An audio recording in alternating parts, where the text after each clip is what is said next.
Hey, what's going on, everybody? My name is Theo, and I love to talk about horror movies. And in today's episode, we're going to be breaking down the official trailer for It, Welcome to Derry. Alright, so we finally got our teaser trailer for It, Welcome to Derry. And I want to give you kind of a viewpoint of my feelings of the last couple films. So I love the first one that Andy Muschietti did. I thought it really did well with like the kids and the way that they did the storyline in that one. There was a lot of practical effects and not too much CGI. And then the second one, which is a lot of everybody's complaint, the second installment, Chapter 2 for it was very CGI heavy, and I think that's a lot of what Andy Muschietti likes to do. This trailer so far for me, I'm on the fence with. I don't dislike it, and I don't necessarily like it. I think that there's a lot of things that are hidden in this trailer that they don't want you to see, which could be good and bad. But it could also be leaning more toward, like, we've been waiting a long time for them to get this show done, and the studio might be pushing Andy to get this show done as quickly as he can to get it out for the summer and the fall.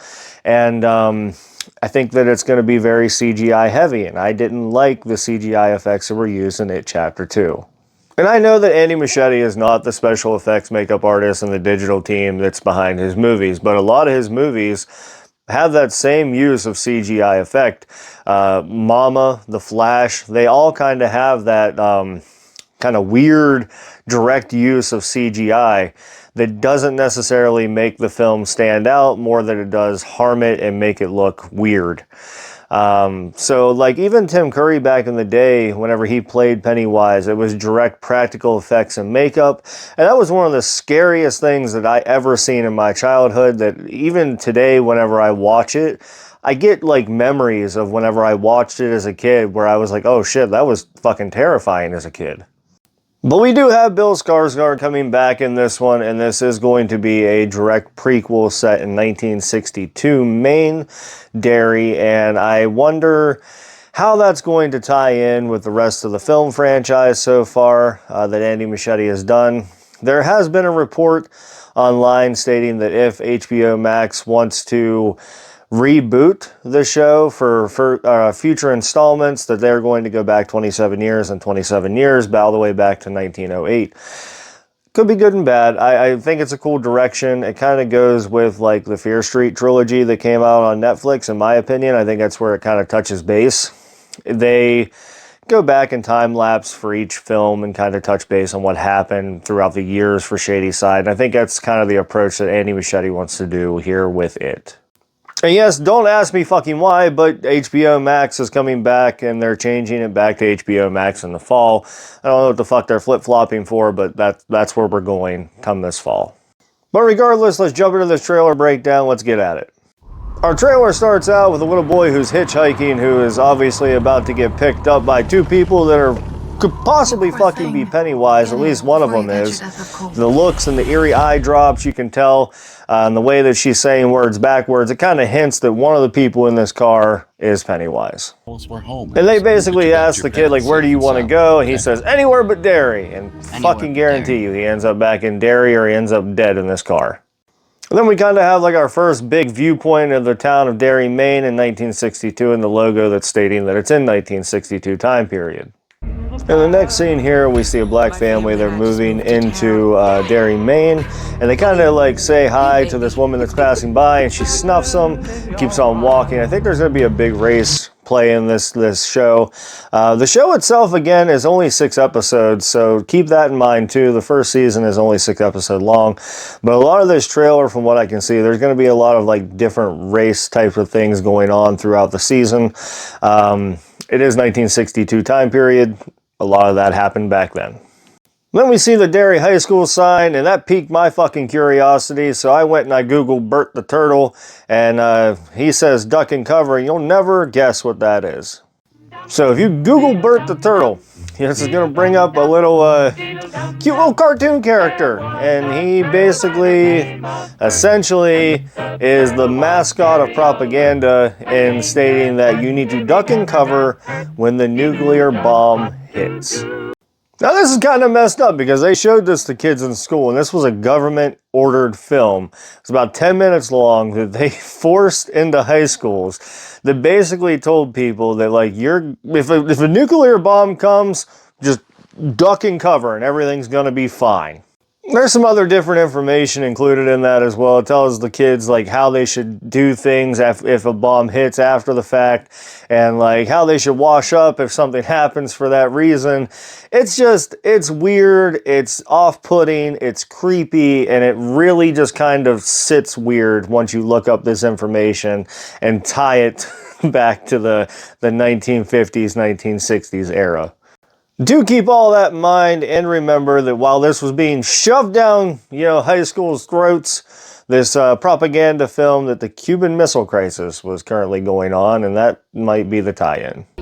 Now we see some missing kid poster signs, and obviously it's hinting at the fact that like we've known this, but obviously it's hinting at that like Pennywise have been here for years upon years upon years, and that we're going to see him again at some point during this series. For those of you wondering if Bill Skarsgård is back playing Pennywise the Clown, the answer is yes. And I think I mentioned that already, but he is slated on IMDb for 5 of the 6 episodes.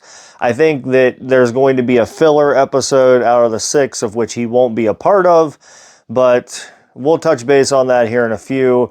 We do get a small glimpse of Pennywise in this trailer, but it's like a here and gone, and it's really dark and you don't see much of it. Now we have a family sitting down at the table, and the wife kind of asks, like, should I be concerned? This dude's direct, like, just facial structure says, you should probably fucking be concerned. Something's going on in this scene. Either the son did something or there's something going on with the family that kind of indicates that, like, either this dude is Pennywise. I kind of got that hint right here, too. Like, maybe Pennywise has this dude taken over.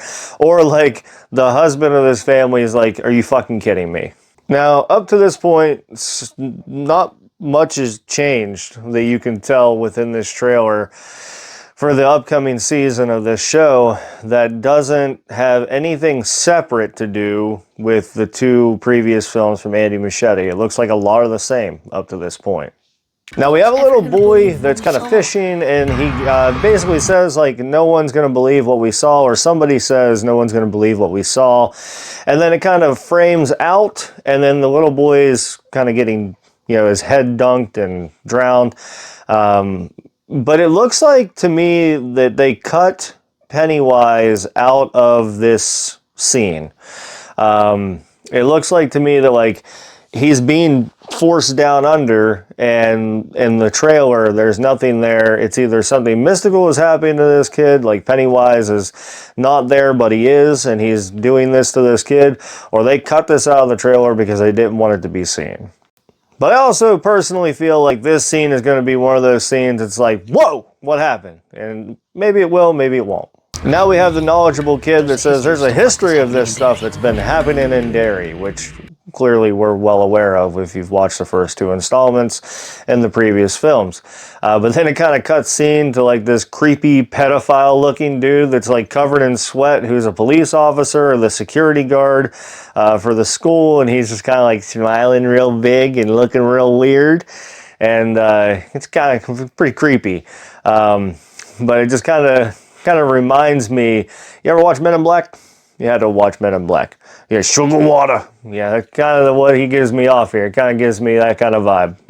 So then we have the police officer. He looks like the chief of police, and there's the 4 kids of this show, or 4 of the kids of this show, at the police station basically trying to tell him something, and he says, keep your nose out of police business. So to me, I think we're going to get a police officer versus the kids type of scenario. It is 1962, and race and all these other things are going on in this time period. But for me, it really looks like Pennywise also might be here too, because he gives you like that little smirk, that little smirk thing that he does. Maybe this police chief has been corrupted by Pennywise, and he's trying to off-put the kids away from what they're trying to figure out. Or maybe this police officer's just in the midst of a colonoscopy that we just don't know about.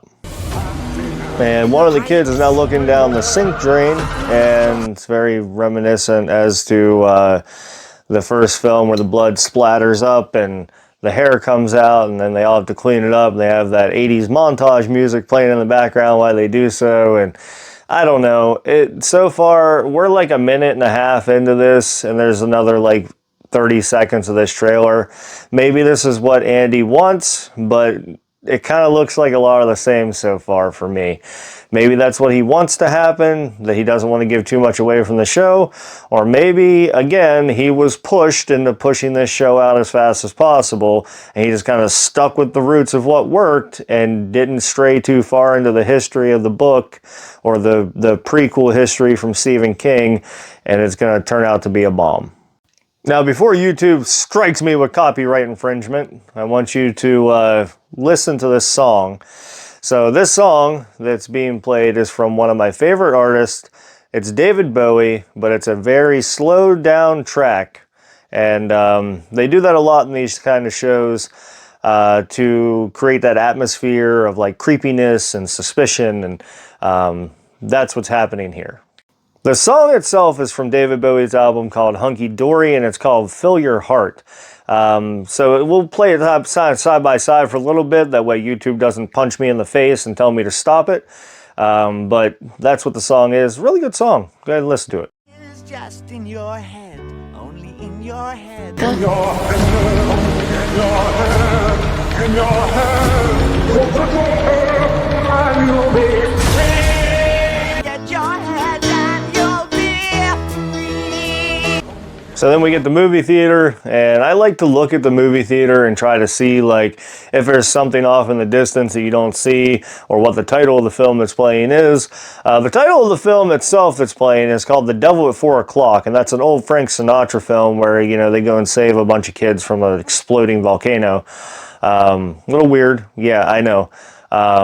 But if you look off into the distant right-hand side, it looks like there's a sign up on the window of a shop next to it that you might see that is kind of tying something in here.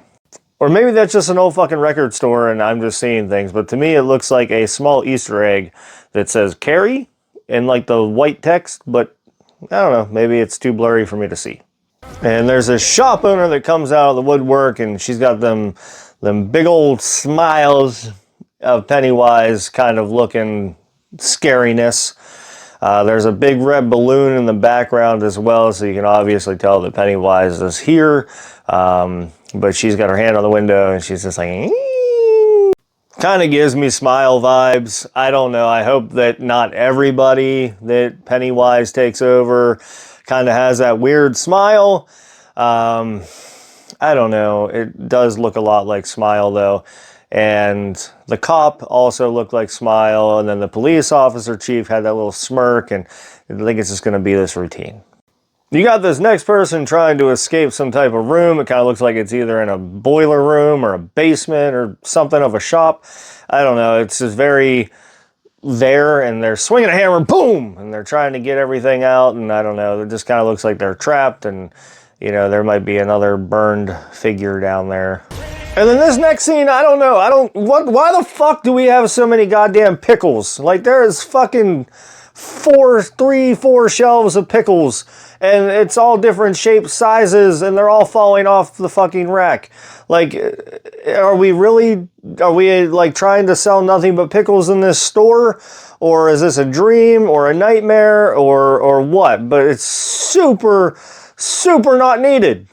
There's something bad here as he spits a fucking loogie onto the person next to him. Then it looks like we have Shaq. He's palming somebody's face like a basketball. Here's a scene that I thought was neat. I think this is a Carrie reference. There's a bunch of kids running toward a locked gym door or a locked school door, and they can't get out. There's a bunch of like redness all over the room, and I think it's a direct Easter egg or a direct reference to Carrie. There's a girl covered in blood splatter, screaming at the top of her lungs at something, and like I said at the beginning of this breakdown, I think they're going to show us too much whenever it comes to Pennywise or Bill Skarsgård. I mean, there's a lot hidden here, and I really hope it's not because of that stupid-ass CGI effect that Andy Muschietti likes to use. I think it will destroy this show. I think that, like, it will take this show from what it could be as something okay, or maybe even really good, and just, I think it'll destroy it, just like everybody hated the second film. And then at the end here, finally, we have Bill Skarsgård as Pennywise. And we don't even really get a good look at him. It's literally like a dark shaped figure that kind of zooms in a little bit to where you can tell that's who that is and what that's going to be. And then the trailer goes off and it says it's coming this fall. So I don't know. I don't know how to feel about this. I want to feel like it's going to be something good that will inevitably kind of spike another craze for the Pennywise saga. But I also feel like this is a very rushed project that people have been trying to get a hold of. That keeps getting pushed back and pushed back and pushed back. And now the studio is saying, get it the fuck out now. And there's going to be a lot of really like bad special effects that are used and a lot of CGI that Andy Muschietti and his films like to use. I think it's going to hinder it. But I guess we'll see as it comes out. It comes out this fall on HBO Max again. But what do you guys think? Let me know what you think in the comments below. I appreciate everything you guys do. Thank you for all the support to the channel itself. Remember to stay safe out there. Check under your beds. Take care, everybody.